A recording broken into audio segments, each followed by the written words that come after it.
Om Swastiastu, saya Eko Mangudaya Sastrawan, kelas 10 Perhotelan 2, nomor absen 11. Pada kesempatan kali ini saya akan mempresentasikan mengenai komponen komputer. Sebelum itu, apa sih itu komputer? Ya, pengertian komputer adalah suatu peralatan elektronik yang dapat menerima masukan berupa instruksi, mengolah instruksi tersebut sesuai dengan sistem kerjanya secara otomatis yang dapat menghasilkan output yang dibutuhkan oleh penggunanya.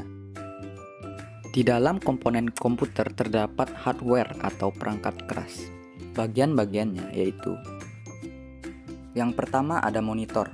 Monitor merupakan alat dengan fungsi yang sama seperti televisi, yaitu sebagai alat penyedia atau penampil gambar atau tulisan yang ditampilkan di layar.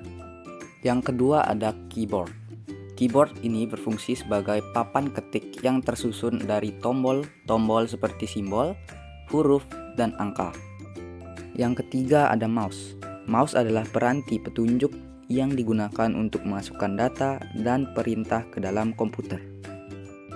Yang keempat ada casing CPU. Berfungsi sebagai pelindung komponen-komponen atau perangkat yang ada di dalam komputer agar terhindar dari segala jenis debu, kotoran, panas, benturan, dan lain sebagainya. Yang kelima ada CD-ROM atau Compact Disc Read Only Memory. Alat ini berfungsi sebagai alat pembaca kepingan CD. Yang keenam ada power supply.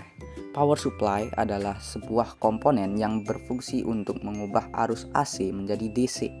Dalam sebuah komponen, power supply sangat dibutuhkan.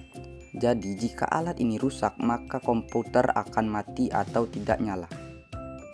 Yang ketujuh ada RAM atau Random Access Memory. RAM inilah merupakan perangkat yang menyimpan data komputer sementara dengan mempercepat pemrosesan informasi, dan masih ada lagi yang lainnya. Yang kedelapan ada hard disk. Hard disk merupakan perangkat yang bertugas menyimpan seluruh pekerjaan kita di dalam komputer. Dengan kata lain, alat ini berfungsi sebagai alat penyimpan data. Yang kesembilan ada prosesor. Prosesor ini adalah ibarat manusia. Prosesor ini adalah otaknya.